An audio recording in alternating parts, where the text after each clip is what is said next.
Milford Police Station. Oh, let me speak to the chief of police, please. You're speaking to him, ma'am. Nobody else to stay up here on New Year's Eve. Well, my name is Dale, Miss Dorothy Dale. I'm speaking from Green Acres, Mr. Derek Rolfe's house, about 2 miles up the post road. Do you know it? Yes, I know it, but can't you talk louder? I can hardly hear you. I don't dare talk loud. I'm speaking from a phone just outside the billiard room door. Well, what about it? Listen, you want to recover the city and provincial bank money, don't you? Sure do, miss. That money's hot, but... Well, it's here. It's in this house, in this billiard room now. Oh, who's got it? Derek Rolfe himself. Look, miss, is this on the level? I swear it's true. I've seen the money. Be careful. The billiard room door's opening. Thought I heard someone using the telephone out here. You weren't phoning the police by any chance, were you? Yes, I was. But why? Go on. Why? Welcome back to Enhanced Radio Classics, where the greatest programs from the golden age of radio return with carefully restored, improved audio quality. My name is Brian. For this episode, we're taking a look back at the 23rd broadcast from the legendary CBS radio series Suspense. This episode was written by famed detective novelist John Dixon Carr, who was writing many of Suspense's episodes during this particular time period, titled Nothing Up My Sleeve, which originally aired on January 5th, 1943. Just about the gayest couple in detective fiction are Nora and Nick Charles. Nick Charles is really the detective, but Nora makes a beautiful and able assistant. You'll hear all about the Charles family when you listen to The Adventures of the Thin Man every Friday beginning January 8th over this station at 8:30 p.m. Eastern Wartime, and for the Pacific Time Zone at 9:30 p.m. Pacific Wartime.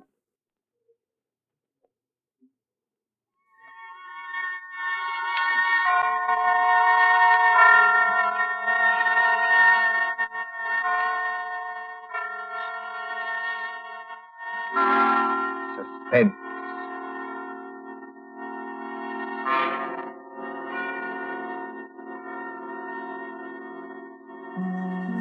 Tonight, Columbia brings you as guest stars 2 deaf players from the movie lots of Hollywood, the stages of Broadway.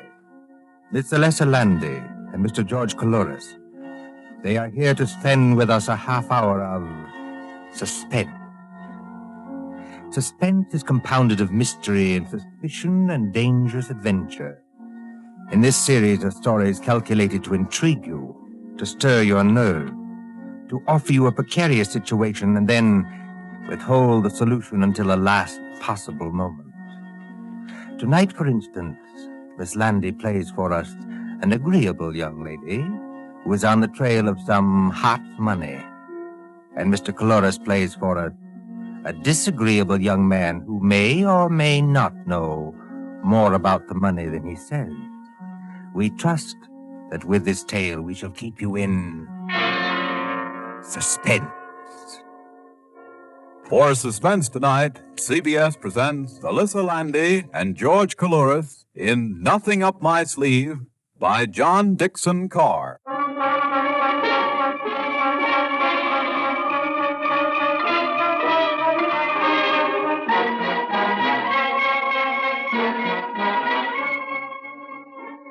Extra, read all about it. Shark Morgan caught. Extra, read all about it. Shark Morgan caught. It's New Year's Eve, remember? Times Square is celebrating. The fiery lights flash no longer, but the crowds are still the same. Thronging, jostling, singing, drowning out a voice at the street corner when it says, Fatal gun battle at Jamaica. Read all about it. Fatal gun battle at Jamaica. Read all about it.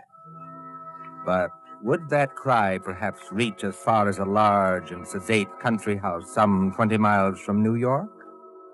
Out there, the earth is sealed up with snow. The white pillars of the house rise up high and ghostly against it, showing no outward light. A lonely house, this mansion in fir wood. Just the place for a murder, I've always said. Wouldn't surprise me either. These Rolfes are a funny lot. And alone in that house tonight, apparently alone, is a man practicing shots in a billiard room, a long and paneled room at the back of the house. Now, look at Mr. Derek Rolfe, as tall and lean and well-tailored as ever. Many people don't like him. He's a little too supercilious, a little too short of himself, too suggestive of the lifted lip and the glazed eye. There he stands in the billiard room, under the snow-covered skylight, leaning over the green cloth under brilliant lights, when... Huh? Just a moment, please. Good shot. Yes? Come in.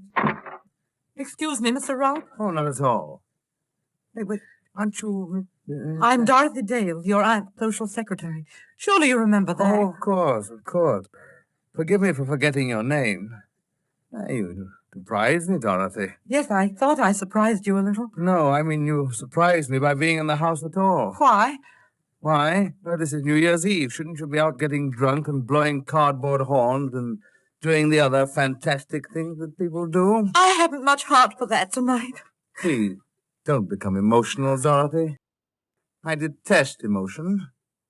If you're shivering, go over by the radiator. Mr. Rolfe, may I ask you a question? Of course. Did you ever feel sick at heart? Huh? Physically sick, I mean, so that your insides turned over and you couldn't get your breath and... Did you?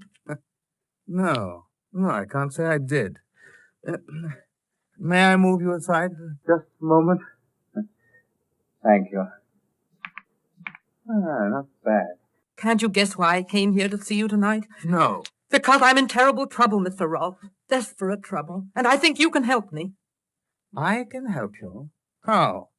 For one thing, you're making quite a name for yourself as a lawyer. Yes, well, that's what others have told me. For another thing, do you know a man named Shark Morgan? Shark Morgan. Shark, did you say? Mm-hmm. Shark Morgan. No, I'm sure I've never heard that name before. You ought to know him. He's a little dark-faced man with most of his upper lip cut away in a knife fight, so that you can see all his teeth. That's why they call him Shark. Oh, he sounds like an unpleasant-looking person. He is, or was, a ghastly-looking person. You don't know him? He's not a client of yours? No. I don't believe you. Just a moment, Miss Dorothy Dale. I must put down this cue and say a few words myself. Please do. Now, I don't want to be offensive to you, but it seems to me that for a paid employee of my aunt, practically a servant, you're taking a great deal on yourself. If you're trying to hurt me that way, you're succeeding. But go ahead. You come to me at 11 o'clock at night. You come rushing into this billiard room. Observe, I call it a billiard room, though this is actually a pool table. Just as everything in life gets its wrong name. I entirely agree. Yes, but you agree about what? That everything gets its wrong name. Honest men are called thieves, and thieves are called honest men. Would you mind explaining that remark, please? I can explain it very easily. I'm engaged to be married to Jerry Winton. Well? Don't say you don't know who Jerry Winton is. He was in college with you. I played on our extremely second-rate baseball team with him, yes. You never liked him, did you? Liked him? I'm afraid I never noticed it. Jerry Winton works at City and Provincial Bank on 51st Street. He's a teller there. Does that mean anything to you? No. You see, it's not my bank. I was at the City and Provincial Bank yesterday afternoon. Yesterday afternoon, Mr. Rolfe, just before closing time. It was a dark day and the lights were on. There weren't many people in that big marble hall. I went up to Jerry's window, if that's what you call it.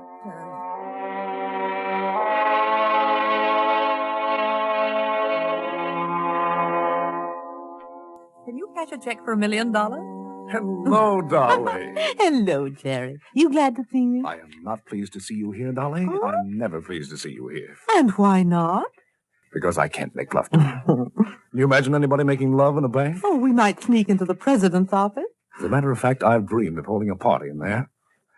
But it'll never happen, unless I'm fired, which is very likely. Jerry, sometimes I wish you weren't so easygoing. I'm not easygoing with the bank's money, Dolly. Otherwise, I'd be shoving it out to you through the window in double handfuls like this. Jerry, for heaven's sake, no. Then state your business, madam.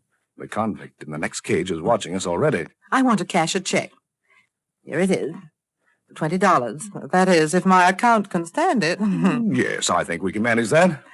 How will you have it? Oh, it doesn't matter anyway. Jerry. What's wrong? Look over there.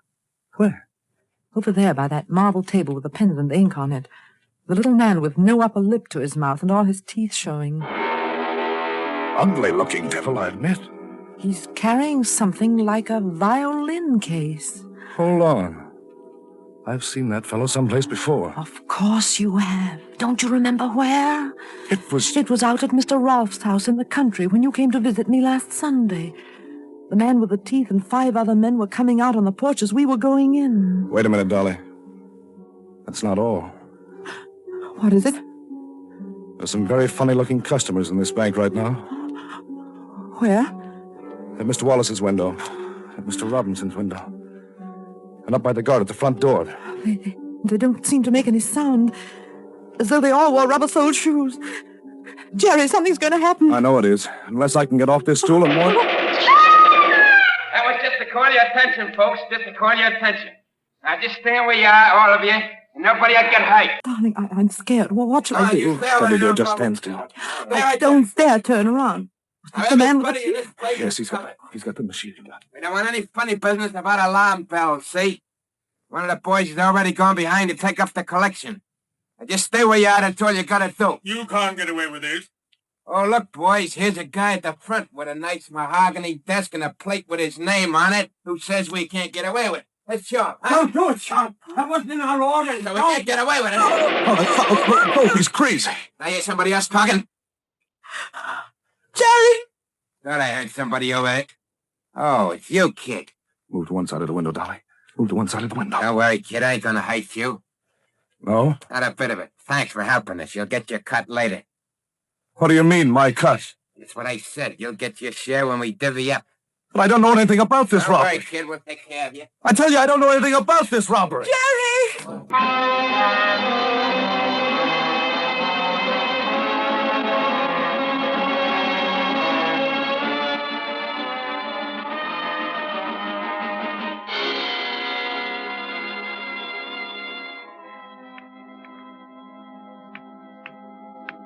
Now, 6 ball in the end pocket. Got it. Are you listening, Mr. Rowe? Well, this Shark Morgan must have been quite a fool. I grant you that. He was a fool. He must have been crazy. But they've held Jerry at police headquarters just the same. Well, that's very unfortunate if he's innocent. You know he's innocent. I'm afraid I don't know anything about it. Don't you even know what happened today? Haven't you read the newspaper? No. The police trapped that whole gang in a Long Island farmhouse. There was a gunfight. Well, that's so. Oh, no casualties, I hope. You hope? I must tell you again, Dorothy, don't be emotional. I detest emotion. The whole gang were killed, every last one of them, including Sharp Morgan.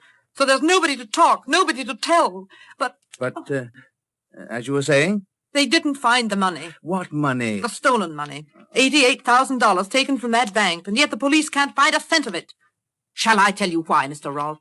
Because it was passed on to somebody else for safekeeping. Oh, passed on to somebody else. That's what I said.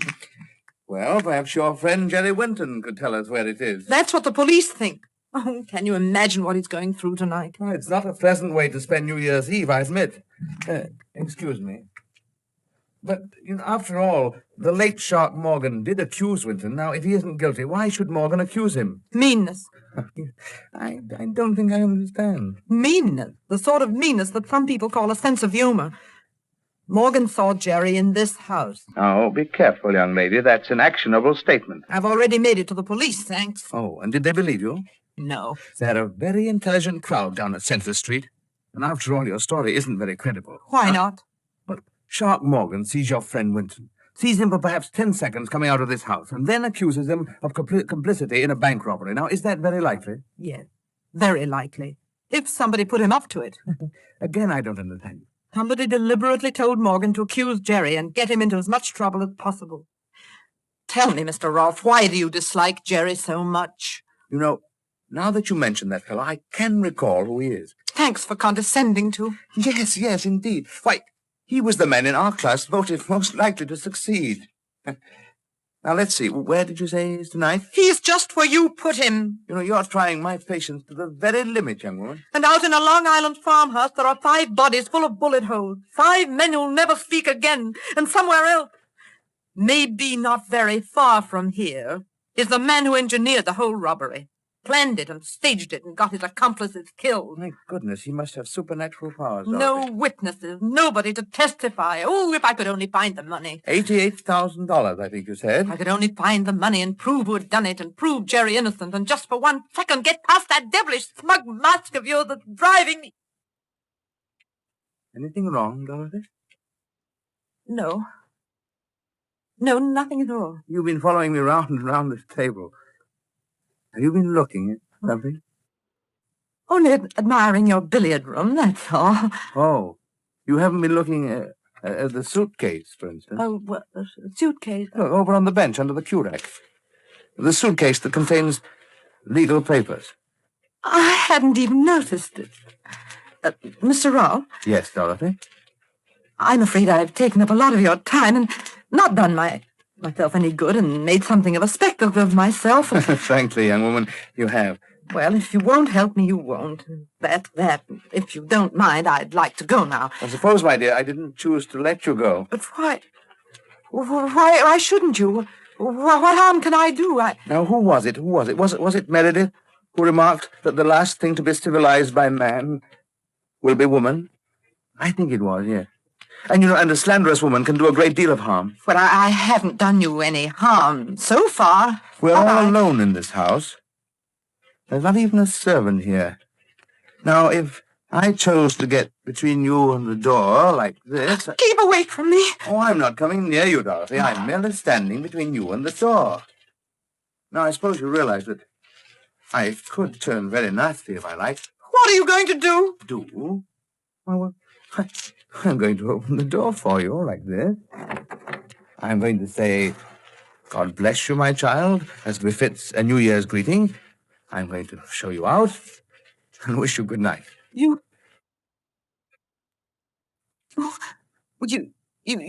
don't mind? Mind? Certainly not. You've got something to hide, haven't you, Mr. Rolfe?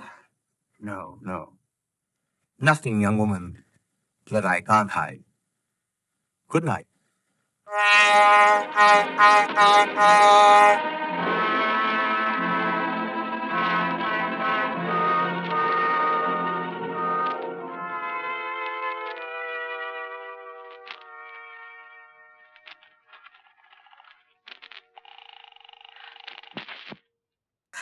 Operator. What number are you calling, please? Operator, I want to get police headquarters in New York City. No, that'll take too long. Wait. Get me the local police station. This is Mallingford 8891. The local police station? Yes, that's right. The number you want is Mallingford 326. I will ring them. Thank you. All right. Oh, why is he so confident? What has he got up his sleeve? Mallingford Police Station. Oh, let me speak to the chief of police, please. You're speaking to him, ma'am. Nobody else is stay up here on New Year's Eve. My name is Dale, Miss Dorothy Dale. I'm speaking from Green Acres, Mr. Derek Rolfe's house, about 2 miles up the post road. Do you know it? Yes, I know it, but can't you talk louder? I can hardly hear you. I don't dare talk loud. I'm speaking from a phone just outside the billiard room door. Well, what about it? Listen, you want to recover the city and provincial bank money, don't you? We sure do, miss. That money's hot, but... Well, it's here. It's in this house, in this billiard room now. Oh, who's got it? Derek Rolfe himself. Look, miss, is this on the level? I swear it's true. I've seen the money. The Rolfes are prominent people, you know. I can't help that. There's a big suitcase completely full of money in packages fastened with the paper label of the city and provincial bank. And that's not his own bank. Take it easy now. The lid of the suitcase wasn't quite closed. He thought he'd be alone here tonight, and that's why he was careless. Does he know you saw the money? Did I see the money? I'm not quite sure.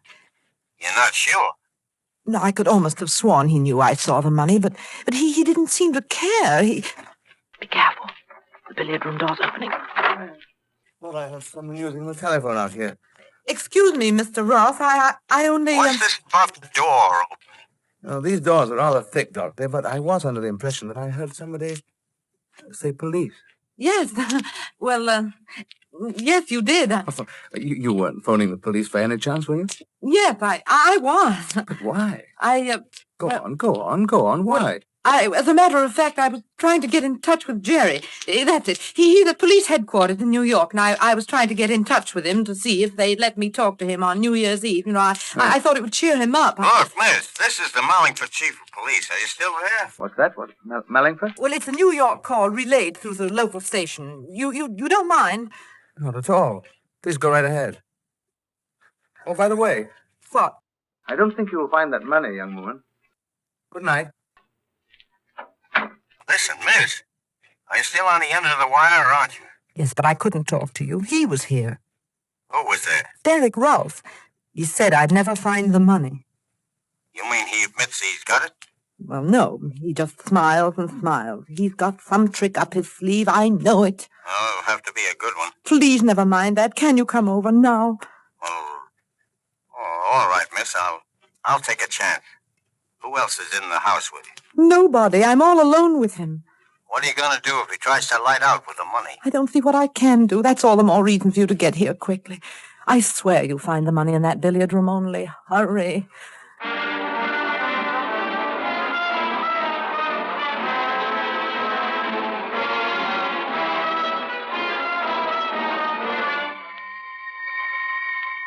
Five minutes. 10 minutes. 15 minutes. It can seem a very long time to a waiting girl crouching in a cold and dim-lit hallway outside a closed door, hearing only the clicking of billiard ball, and watching, wondering, and praying until... Miss Dale. Miss Dale. This way. Shh. Miss Dale. I'm Joe Hollister, chief of police. Yes, I recognized your voice. The front door wasn't locked, so I just walked in. I hoped you would. I didn't want to leave here. Has Mr. Rolfe come out of that room since you talked to me? No. And according to what you claim, he's still in there with a suitcase full of money. That's right, Mr. Hollister. Now, look, miss, before we go any further, there's something I ought to tell you. Well? Well, I checked with New York about you. And what did they say? Yes, Mr. Hollister. And what did they say about her? Mr. Rolfe! I'm rather interested in knowing that myself. So you could hear everything through that door? Of course I could hear everything through the door, including your conversation with our friend, the chief of police. Good evening, Mr. Hollister. Good evening, Mr. Rolfe. This young lady says... I know what she says. Will you come into the billiard room, please? Both of you? Oh. Thank you. Just what trick are you up to now? Trick? You talk of tricks. Now, just a minute now. Take it easy. What I want to know is, where's this suitcase Miss Dale was talking about? There it is. What, you mean that empty suitcase on the bench beside you? Empty suitcase? Yes, that's what I said. It wasn't empty when I left this room. Chief, you mind seeing for yourself? Well, it isn't empty. It's empty now, miss. Hollister, it would gratify me to clear this matter up here and now. It'd gratify me, too. I'm tired of this slanderous nonsense, and I mean to end it. This young woman told you that I had... What was it? Some $88,000 in this room only a few minutes ago. I still say you had. Curb your temper, please, while I ask you some straight questions. Can you do that? You better answer him, miss. All right, I'll try. Did I or did I not leave the billiard room at any time? No, you didn't. Good. Well, there's only one door and no window. Only a skylight covered with snow. So I didn't leave that way, did I? No, I suppose you didn't. Therefore, unless you're lying, the money must still be in this room. Yes. Then where is it? I don't know. You must have hidden it someplace. Oh. Where? I'm afraid Mr. Rouse right, miss. Take a look around you. One pool table. Comes apart so you can examine it. One radio. Go on, examine that too. One overhead light, one standing lamp, one bare bench, one rack of cues, one rack of fool balls. Now that's everything. Now can you tell me where I could hide enough money to fill a suitcase? No, I can't. It's impossible, miss. The stuff's not here. It must be here. It's either here or else... Or else what? Or else it vanished. Oh, Mr. Hollister, haven't we had quite enough of this? Yes, I guess we have. Now, look here, Miss Dale. I like the way you talked, and I thought you were talking straight. Will you just tell me why you tried to string me along like that? You know, I think I can tell you, Chief Hollister. I wasn't exactly asking you, Mr. Ralph, but... Well, go ahead. You know, perhaps, that she's engaged to a man who's mixed up in the city and provincial robbery. He was not. It was neither a very clever nor a very far-sighted attempt. I'm inclined to think that she'll not have a job when my aunt returns. But as I say, it was a case of any old attempt to shield Jerry Winton. Somebody mentioned my name. Jerry! Oh, Jerry. Steady, I'm alive. I'm not a ghost. You needn't dive at me like But that. how did you get here? How did you get away? I was trying to tell you, miss, when our host butted in. The DA is convinced your young man had nothing to do with this. That's right, Dolly. And I thought I'd better come out and take you back to New York with me. I was never so glad to see anybody in my life. Put your arms around me. I don't suppose you'd mind if I picked up this cue and went on practicing. Try the 8-ball all the way down the table. Come on, Dolly. It'll be New Year's in a few minutes. There's nothing to worry about. There is something to worry about. He's got the money, the whole $88,000. I know it. I'm sure of it. Only we can't find it. It's hidden somewhere in this room. As I said before, haven't we had just about enough of this? The chief of police there won't believe me, but it's true. I've heard a lot about that money myself. I'll bet you have, son. For nothing but hot money, hot money, hot money, and where is it, where is it, where is it, until I thought I was going off my nut. If I could prove Derek Rolfe had anything to do with this, I'd... Dolly, what's the matter? Mr. Hollister, Yes, miss? I think I know now where he's hidden the money. Well, that was a bad shot, Mr. Rolfe. You've made the white ball jump clear off the table. Well, there are plenty of others on the table. I tell you, I know where he's hidden it. Is it in this room? Yes. But where? In the pool table? In the radio? In some secret panel? No. You'd better speak up, Dolly. Has it ever struck you, any of you, that there is such a thing as an invisible piece of furniture? An invisible piece of furniture? You mean we can't see it? No, it's in plain sight. It's smack in front of your eyes. But nobody ever sees it. You can't see it now. We may not understand you, Dolly, but by George, Derek Rolfe does. Look at his face. Yes. I'm looking at it. What's the matter with all of you? Please don't become emotional, Mr. Rolfe. I detest emotion. Miss, there's a reward of $10,000 for the recovery of that money. If you know where it is, tell us. There's nothing easier. It's... Before that young woman says something she may regret, please listen to me. You've got him, Dolly. I don't know how or why, but you've got him. Go on, Mr. Rolfe. Tell me, Winton, you and I used to play on the same baseball team, didn't we? That's right. What about it? What did I play on that team? You were the pitcher. Why? Was I good? You're the best control and the best fast one I ever... Wait a minute. Why are you picking up that pool ball? What are you going to do? Take it easy, Mr. Rolfe. You three are across the room from me. I have a number of rather dangerous objects on the table here, and I'll split that girl's skull if she says another word. Don't be a blasted fool. Think I can't do it? Well, does that convince you I haven't lost my pitching arm? You didn't even get a chance to raise that gun. Oh! No, you don't. Don't try to pick it up. Let it lie down on the floor. Get behind me, Dolly. You stay where you are. Or step off first base and... Maybe you'd better listen to him, Miss Dale. Well, what are you going to do, Ralph? You can't keep us here forever. I don't propose to keep you there forever. I'm not so enamored of your company. Now, what's the game? Well, I'll make a bargain with you. Well? My car's outside, with a little more gas than the state allows. Give me 1 clear hour to get away. Well, what do you say? I'm a cop, Mr. Ralph. I can't make any bargains with you. No? No, and I'm coming over there after you, and you'll compel me to start throwing. Down, Dolly, down under the table. Hey, you missed that one, Mr. Ralph. I'll not mess with this one. It's a shame to bust that Durek, Mr. Ralph, but I'm still coming for you. You've lost your control, old son. You're done for. I tried it. That was the wildest pitch yet. Dolly, look. Don't get up, but look. What is it? The radiator. Game radiator. He's knocked the whole thing sideways. You ever see that happen to a radiator before? Of course not, because it's a dummy radiator. A dummy radiator. Yeah, I got you, Ralph. I'm not too old to handle a prey like you. You haven't even got a search warrant. I'll take a chance.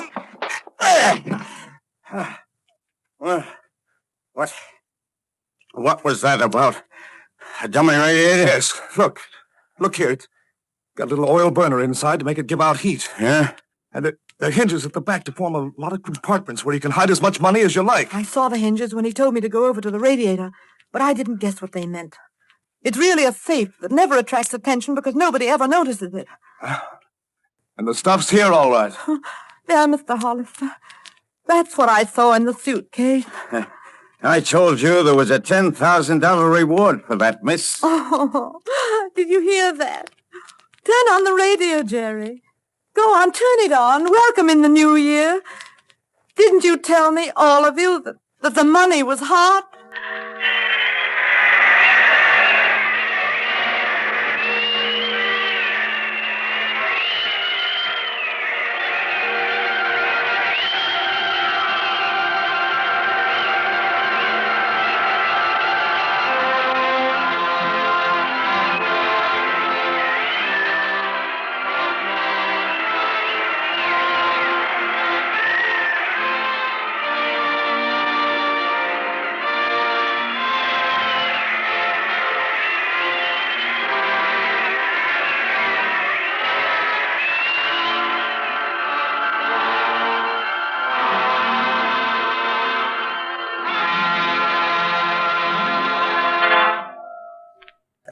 Cohen, Nothing Up My Sleeve, starring Alyssa Lundy and George Coulouris.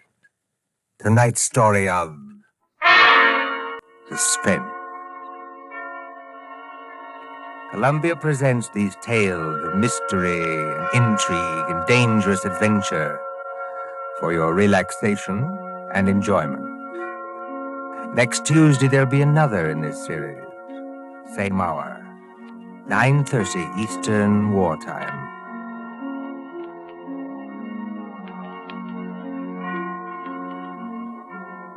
William Sphere, the producer, John Deep, the director, Bernard Herrmann, the composer, conductor, and John Dixon Carr, the author, are collaborators on Suspense.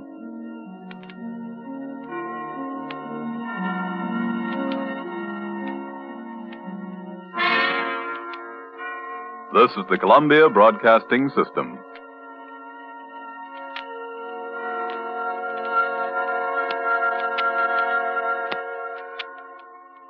And that was the 23rd episode from Suspense, titled Nothing Up My Sleeve, a New Year's Eve themed episode which originally aired on January 5th, 1943. By the way, if you're curious, this episode mentioned $88,000 was stolen. That's more than $1.5 million in United States dollars in our modern times. According to suspenseproject.blogspot.com, Alyssa Landy was a stage and movie star in the 1920s and 1930s. She was born in Italy, worked in Europe and the British stage, and then in New York and Hollywood. Her best-known role near the end of her movie career was in the 1936 After the Thin Man. She then mainly concentrated on her passion for writing. Unfortunately, she died of cancer at age 43 in 1948. George Coulouris, on the other hand, had a very long career in life on stage, radio, movies, and television in his native Britain and Hollywood, even in 1960 episodes of Doctor Who. He was a member of the Mercury Theater and appeared in Citizen Kane. It's interesting to note how Suspense characterized this episode as a whodunit in their advertising. In later years, we would know who did it, as many plot lines shifted to how they got themselves out of trouble. The publicity for this episode claimed that the story was written for Landy and Coulouris. This was a common theme in radio promotion back in the day to make the plays seem more exclusive and more unique. However, Spear would often be quoted as saying that his strategy was to find good scripts first, then work on the casting. At the time, many Hollywood actors were not comfortable working in radio, so matching the right script with their abilities was important to result in a convincing and problem-free performance.